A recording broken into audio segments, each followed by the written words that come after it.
안녕하세요. 저는 그림 그리는 사람입니다. 이곳은 제 작업실입니다. 여기서 작업도 하고 잠도 자고 제 세계의 90%는 이 공간에서 이루어집니다. 최근 몇 년간 저를 지배하고 있는 한 생각이 있습니다. 인생의 한 시기가 끝났다는 생각이요. 그림 그리는 사람으로서의 시기가 완전히 지난 것 같아요. 특별한 일은 있었던 것은 아니에요. 언제부턴가 그림 그리는 사람의 정체성을 제가 가지고 있지 않더라고요. 붓을 꺾겠다, 절필을 선언한다, 뭐 이렇게 비장한 말을 하려는 것은 아니고요. 그렇게 말해도 아무도 비장해지지 않을 테지만 변해가는 저의 자아 정체성을 점검해보는 도구가 더는 그림이 아니게 되었다는 것을 오랜 별거 기간 끝에 인정하게 되었어요. 그림과 저는 언제 한번 밥이나 먹자 같은 관계를 유지하다가 더는 그 기약 없는 날이 기다려지지 않는다는 사실을 알았고요. 그래서 지금 정리를 하고 있습니다.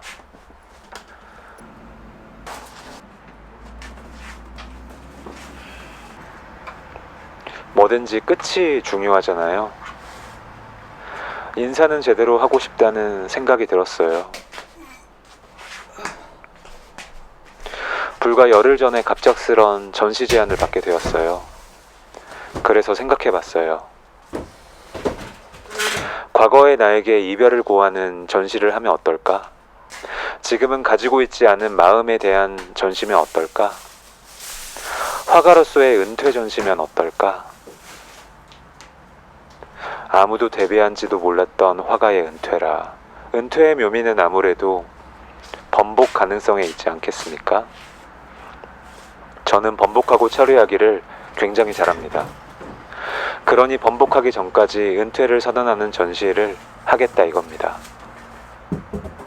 물론 번복하는 날이 영영 안 올지도 모르지만요. 제가 그걸 어떻게 알겠어요?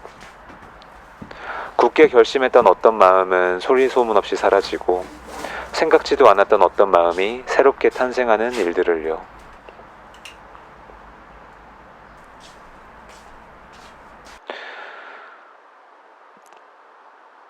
깊숙한 곳의 과거를 꺼내는 중입니다.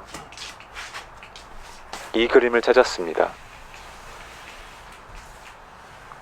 이 그림 위에 뭘 써보고 싶어서요.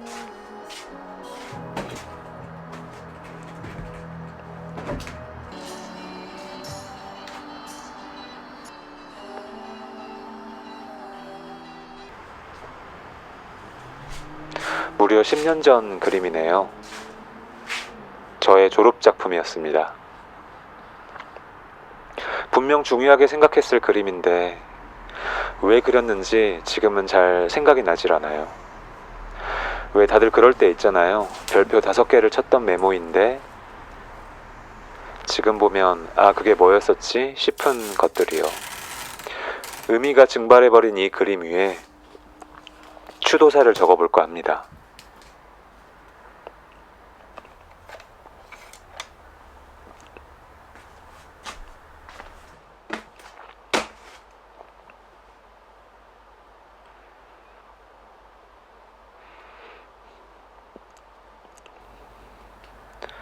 한 사람이 있다.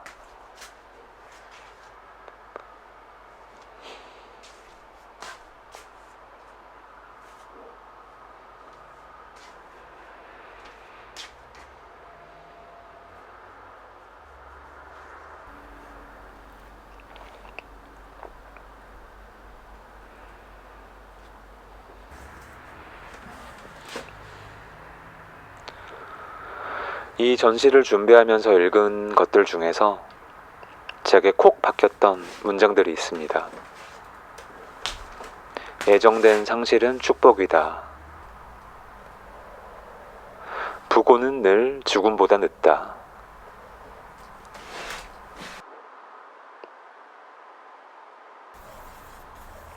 사라진 마음에 대한 부고를 알리는 전시이기도 하지만 마지막을 정리할 시간을 가질 수 있어서 축복인 것 같습니다.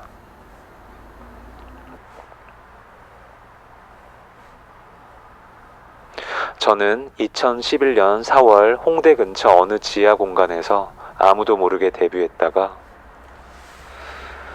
2019년 2월 은평구의 어느 갤러리에서 역시 아무도 모르게 퇴장합니다.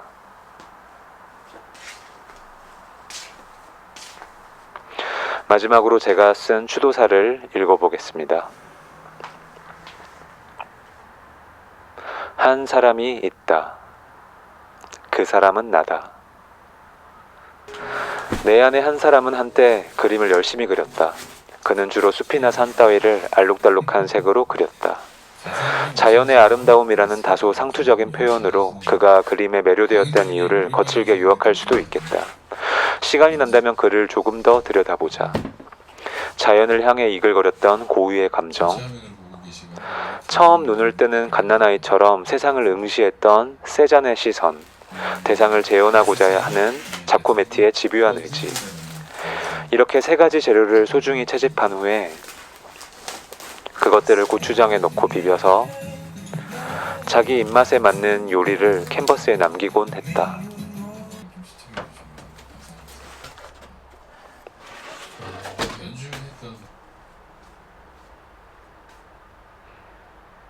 그는 현재 더 이상 심심하거나 할 일이 없어도 뭔가를 그리지 않는 사람이 되었다. 영원할 것 같았던 페인터로서의 열정과 야망은 어느 순간 그의 내면에서 자취를 감춘다. 그림에 대한 내적 동기를 완전히 상실했다. 여러 가설이 등장했다. 계절이 바뀌듯 자연스럽게 진행된 이유 없는 감정의 변화 혹은 상실이라고 보는 이도 있었으며, 일각에서는 그가 스스로의 한계를 느끼고 여러 시도를 해보았으나 어쩐지 잘 안 되었고 영혼 없는 자기 복제의 가능성들에 보이자 주저없이 절필을 결심했다는 설도 있었다. 이에 손사래를 치며 반론하는 사람들도 있었다. 주류 미술계가 찬양하는 것들이 그에게는 대체로 노잼이었고 마땅히 동경해야 할 판 자체가 애초에 없다는 것을 깨닫고 동력을 잃었다는 것이다. 그럴듯한 자기 포장에 속지 말라며 콧방귀를 뀌는 이들은 또 다른 이야기를 전했다. 실은 그가 주요 공모전에서 떨어지기 일쑤였고 소위 미술계 메인스트림에 머리털 한 올조차 기웃거리지 못했으며 그저 그냥 알록달록한 숲 그림이 컨템포러리 아트씬에서 먹힐이라 생각했던 것이 가당키나 하냐면서 때문에 이 사회에서 미술 작가로서의 인정투쟁이 완벽하게 실패한 경험들이 원인이라는 것이었다.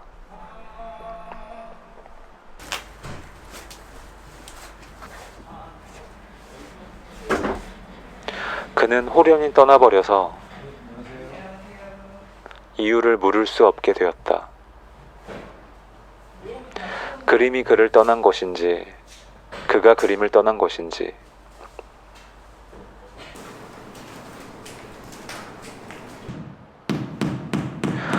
그와 가장 가까웠던 나는 인생 무상이라는 말로 그를 해석하려고 한다. 인생 허무하다는 뜻은 아니다. 우리 인생에는 정해진 상이 없다는 여성학자 정희진의 문장을 빌리고 싶다.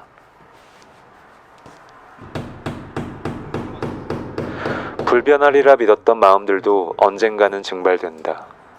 그는 그 증발을 뒤늦게 발견했고 처음에는 자신이 떠나고 있는지도 모른 채 어디론가 걷고 있었을 것이다. 그러다가 분명 꽤 재미난 무언가를 발견했을 것이다. 끝이 있기에 또 다른 시작도 있는 법. 나는 그를 무한정 응원한다. 그가 다시 이곳으로 돌아올지 아는 사람은 아무도 없다. 무슨 일이 있었냐는 듯이 어느 날 태연하게 돌아와 붓을 잡고 있을지 누가 아는가. 어쨌든 현재는 그 사람은 여기에 없다.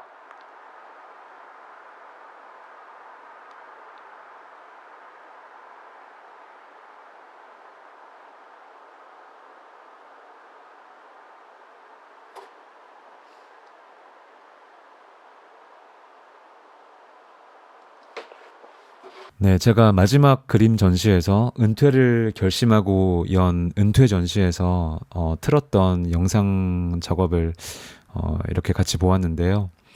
네, 참 지금 다시 보니까 많은 생각이 듭니다. 사람 일은 진짜 알 수 없는 것 같아요. 그때는 그림이 뭔가 열정이 식었고, 그림에 대한 사랑이 식었고, 그리고 또 재미난 것을 발견했다고 하는 것은 그때 피아노와 영화였어요.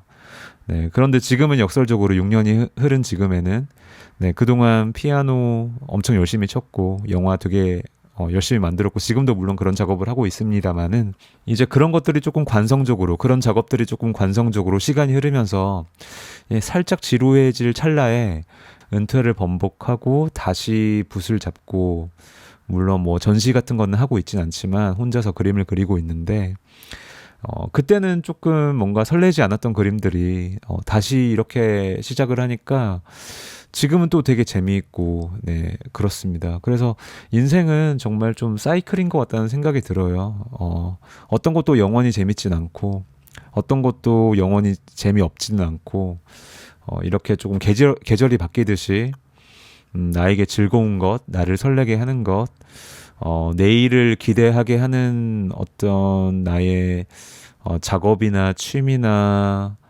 일들이 그때그때마다 좀 바뀌는 것 같습니다. 네, 그래서 이제는 함부로 뭐 은퇴나 이런 말들은 예, 입에 올리면 안 되겠다는 생각이 듭니다. 또 언제 이게 지겨워지고 다시 시작하게 될지는 모르는 일이니까요. 네, 많은 사람들이 예술 쪽으로 길을 걷다가 이 길이 나에게 맞을까, 그만둬야 되는 것은 아닐까, 너무 열정도 식고 동기부여도 잃고 뭔가 이런 기분에 처한 사람들이 많을 텐데, 예, 저도 그런 기분이었던 것 같아요. 예, 저 같은 경우에는 그럴 때 이렇게 여러 해 동안 그 일을 하지 않고 그냥 묵혀두었고 박스에 넣어놓은 채로 저의 열정도 넣어두었고 정말 여러 해 후에 그걸 꺼내보니까 그게 다시 소생하는 듯한 느낌을 받았습니다.